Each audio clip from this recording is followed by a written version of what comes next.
are welcome to another edition of the Conversation with PD and Friends. Today we are going to be having a topic that is very relevant to today, because now we have the crisis of drugs in our society and all kinds of crises with our youth, with our children. We want to be able to look at some areas that can deal with some of these situations, the foundation of these situations that we are having in our society today. So I have a very special guest with me in the studio. I will introduce her after the break.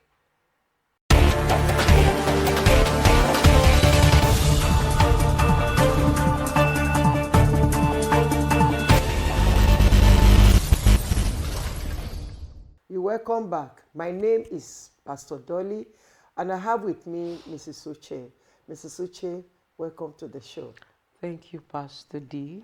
Nice being here. Always nice to have your blingy face. Thank you so much. You're welcome. Like I said, the crisis of drugs and all kinds of crises that we see with our children today, we want to dive into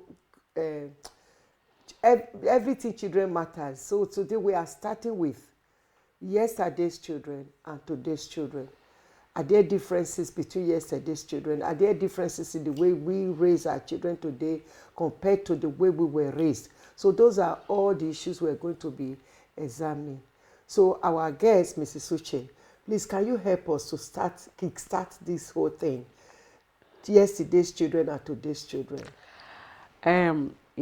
Talking about today's children, I hear a lot of people talk about today's children, things that are happening and all that.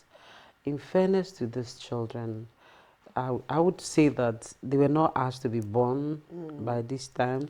So what we should be examining is what's happening today. We are in the earth, the world is evolving. A lot of things are happening, which is expected.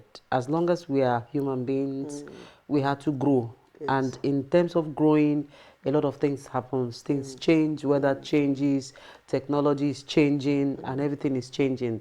So the children of now are just what we call the children of today are just the children that were born into the world that has evolved. Yes, and what are the things that have evolved? There's knowledge abroad. There's knowledge everywhere. The world is now a global village. It's smaller. I will say that it's not more a global village, like a global compound. Yes. So one of the things that is affecting the children of today is the involvement of everything. So when you talk about children of yesterday, you talk about the way we were living yesterday. There are a lot of things that we didn't have that we have today.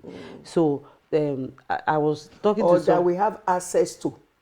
Okay, that was around, that was with us, that we don't have today. Things are just changing. So because of things are changing, obviously the children of today are different. Even from conception, their ways are different from the ways of conception. So everything starts from the way things are changing. What I would say is that when it comes to children of now, parents, because the parents that have these children, probably that there's a name they call them, they are parents of the millennium. That's yesterday's parents, and they are giving birth to Gen Z children. When they call them Gen Z, it's not really that is the generation that we are. So if we really need to bring our children the way we should, the way, we parents, it has to start from parents. We have to understand that the way we were raised is obviously different from the way you can raise a child now. Before, children were not raised alone. It's not just you. It was a communal upbringing. Yes. If I'm not at home, you can correct my child. Yes. But today, you couldn't correct my child because you can't even see my child. Because children now, they don't come outside. If you want to look at it, they are not they don't come outside because of insecurity. Our time, in those days, there was nothing like insecurity. You can play, you can send your child from one village to another village, from one town to another village, without you having any fear of anything. But today, you can't even send your child, even at the age of 20 something, you can't even allow your child to go that far because of insecurity. You don't even trust your neighbor across, so you can't even leave your children. So a lot of things have affected the children of today. They have been, let's say, they've been born into a world that is a bit complicated. So obviously they themselves, they are complicated. They have a lot of things going for them, going against them. There are so many things choked up that we didn't have in our time. I could say that the children of yesterday, I could describe them that they had peace. Peace in the sense that the climate was a bit comfortable. Now, there's what we call climate change. It also affects children now. You know, there's technology. Yes, we have technology, but not as advanced as today. You know, because of that, the technology we had then was our culture. Because so many things that we were told, we believed that because we had no other alternative to vet whatever you were told. But today, just one thing you are told, you have means of verifying it, whether it is true, whether there are alternatives and all that. To these children, they have a lot of alternatives in everything. They even have alternative to their parents. To yesterday's children, we didn't have alternative. We saw our parents to be our God. Their words were final, you know. But today, there's every means to verify every information. So, before we talk about the children of now and the children of yesterday, we have to look at the situation in which both children were born into. Yeah, the situation both children were born into.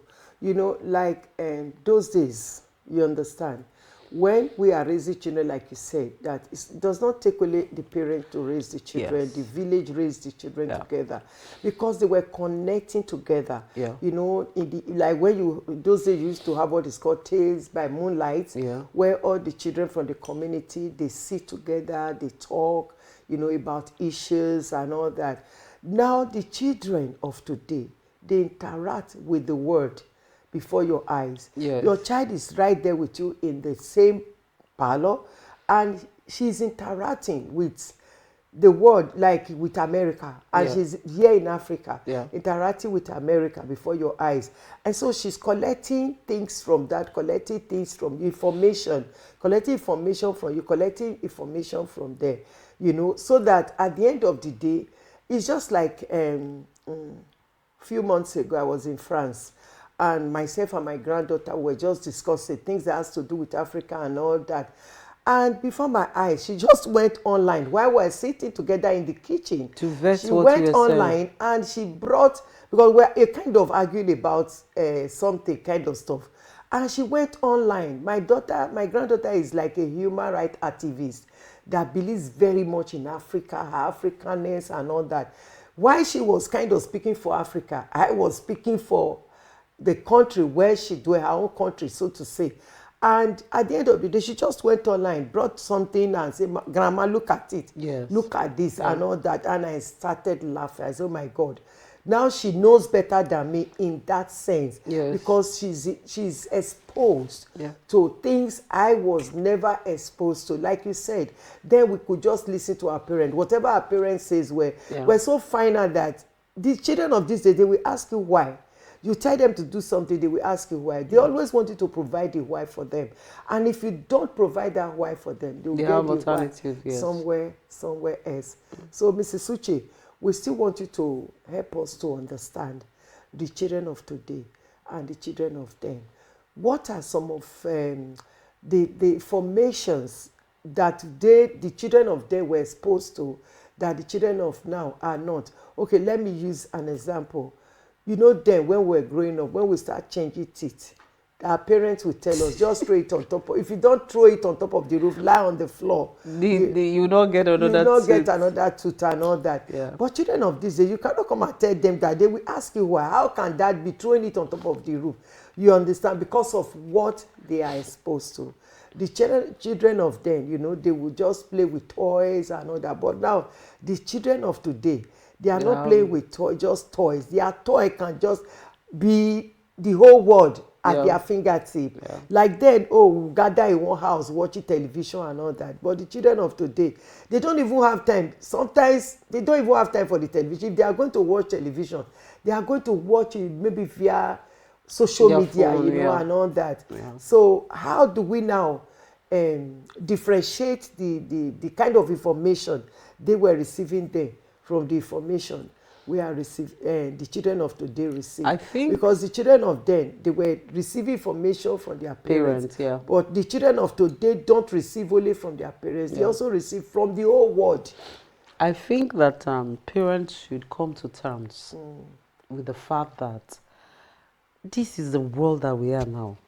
You cannot just remove your child from the world that she was born into, you know, and the world that she was born into is the world now that we call a tech world. It's all people said 21st century children and all that. And let me also say that as the world is growing, things are also improving. The next generation will come, probably theirs will be faster. Yes. So it is now left for us, parents, to come to terms that this is the world that we are. I think where the conflict is coming from is because parents are still believing that this is not how a child should be raised. No, this is the life they have now. So we should begin to understand them and evolve with them. Because just the example you gave now, you are telling your child what you know, what you used to know, but that child does not believe you because she has other ways to verify what you have said. I could recall when I was growing up, my mom told me, because she wanted me to, she wasn't a Christian then, so the only way she could hold me down not to fornicate or not to go out with boys was to play with my intellect, you know, psychologically. She knew that I don't like body odor. I frown at anything odor. I'm so sensitive with smell. Once I get into the room, I will hear the slightest smell. Well, something is smelling off here. I hate it. I don't like it. So that's my off thing. So my mom told me then that the day I would sleep or have sex with a man. No, they don't used to tell you have sex. They just tell you if you sleep with a man that is not your husband. Yes. That immediately I will have body odor. So when we are walking, when we are walking on the street, I always perceive. I will tell my mom, this person has body odor. He said, yes, that means that person has. So the fear of that kept me. Yeah. But now you can't tell a child that. She will quickly Google causes of body odor. So now, and there were so many things. For example, now if your mom asks you to go to somewhere, they will say they will spit on the floor. If that thing dries up, your navel will rotty. That our parents were just the only source of information we had. Yes. They were our technology. And that seems to make it easier for them also to raise us. Yes, because that was how they were raised. Yeah. So they too, those are like my mom told me something that which she could not even verify. She told me that when I got pregnant and at a point I was feeling off, I was not feeling well. So I told her, she now said it's normal. And she said because at the stage of pregnancy, the pregnancy changes. I said, I believe, but I said, how does it change? He said at times it will go back to blood, at times it will fall back again. And I told her, Mommy, she said, please, I don't know, that's how I was told. Do you understand? So that was their own pool of information.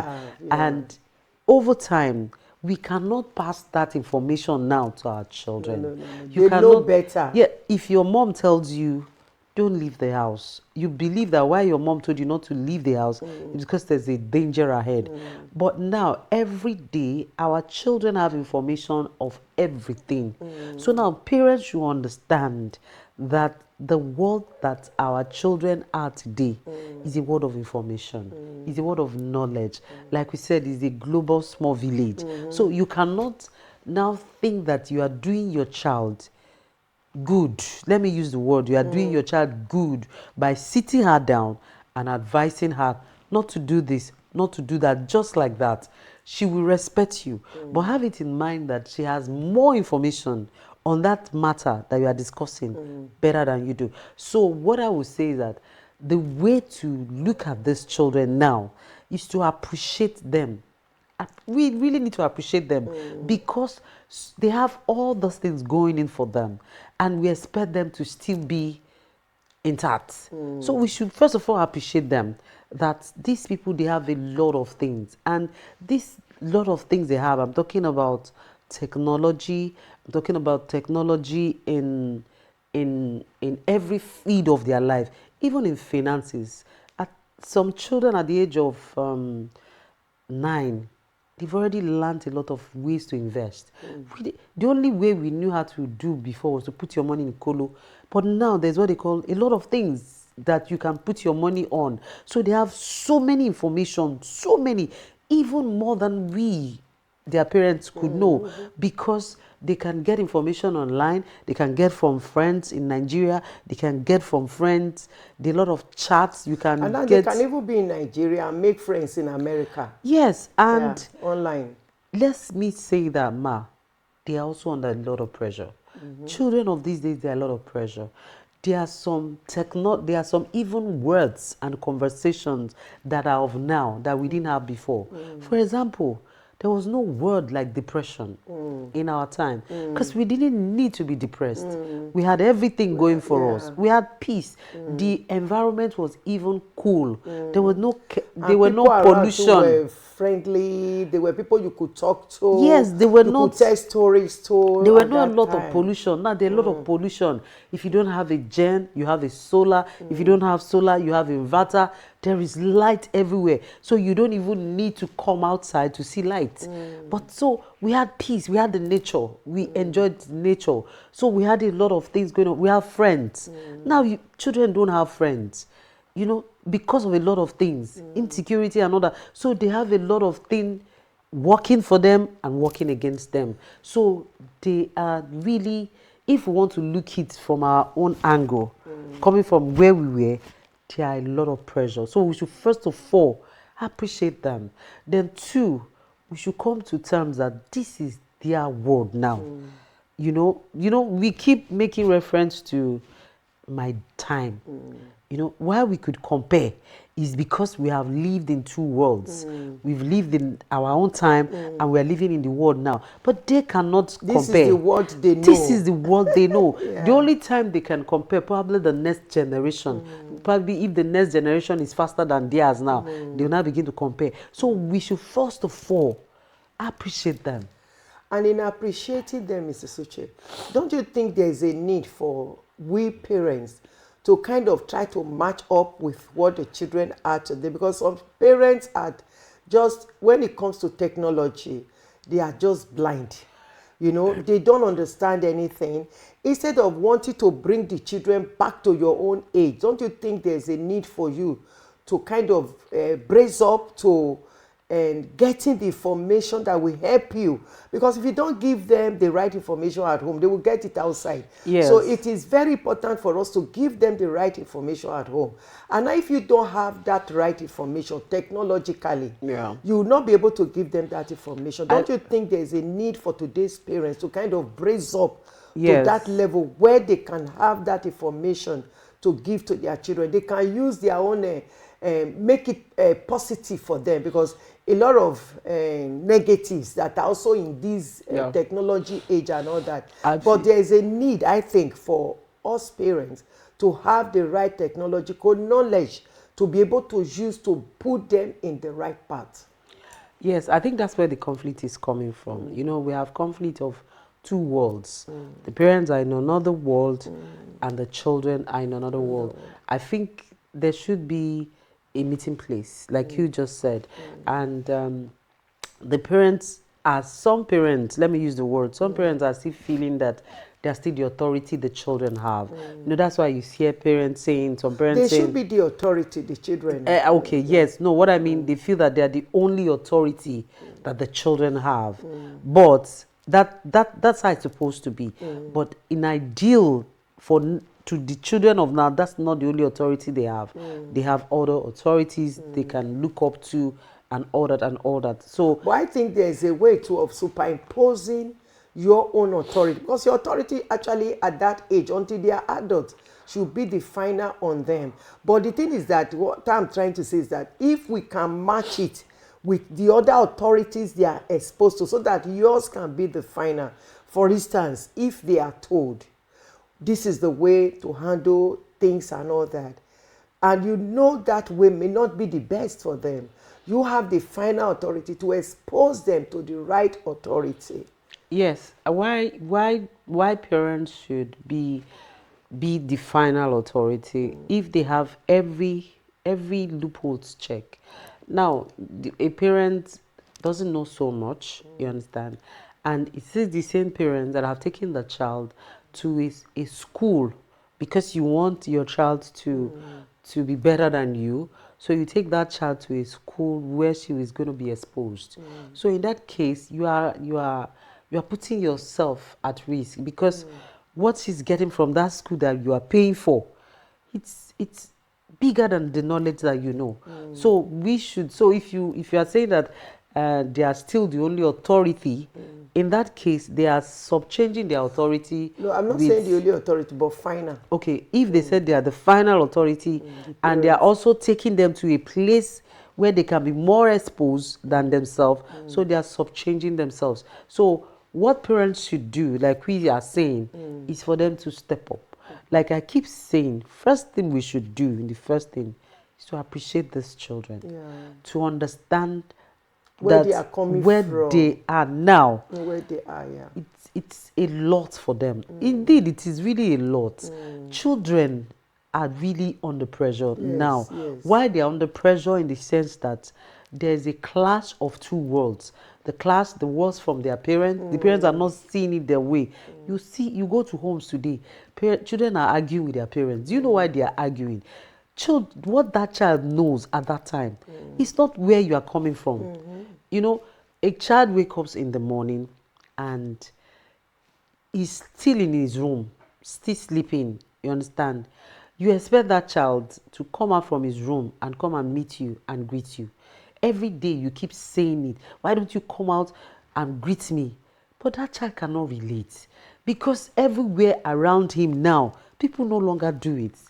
I know that there's a way we parents can really still impose on some things. But in doing that, you know, Jesus will start with what you know to teach you what you don't know. So, but in doing that, we have to first of all start from what they know before you can bring them to what they don't know. Obviously, there are a lot of things they still don't know, even with everything that they have. There's no way a child can know better than the parents because of experience. The experience they cannot buy. You need to experience some of those things. And at the end of the day, you know, when these children meet the clash, they still come back to you as their mom or their parent. So first thing we do is let's start from what they know.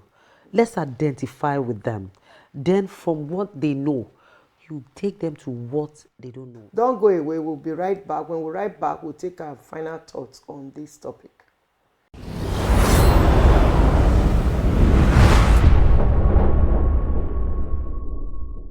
I speak over your lives that the grace of God that make life easy will rest upon you in the name of Jesus.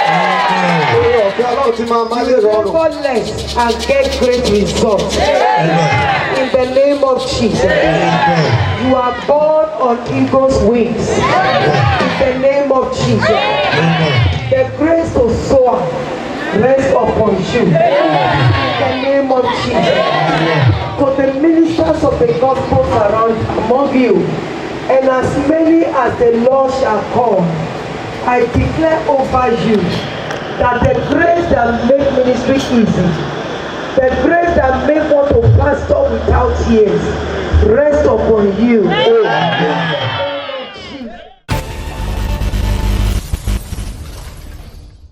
Welcome back. Don't forget to like, share, and subscribe to this channel. If you have any question, you can ask, or you can leave your comments there. We can even bring your question and discuss it as a topic on the show. Mrs. Uche, your final words. I think that parents, we should come to terms that our own world is different, and this is another world. We should embrace this world, and we should see our children in this world that they were born into. And with that, we can reduce the conflicts. We should see our children in the world they were born into. With that, we can reduce the conflicts by relating with them, by understanding the pressures they are under. They are under tremendous pressure, and it will take us understanding them, understanding their situation, to be able to provide solution to, and to be able to handle them successfully, to be able to come out tomorrow and say, I am a good parent, I've done a great job. See you next time on the same channel. Bye-bye.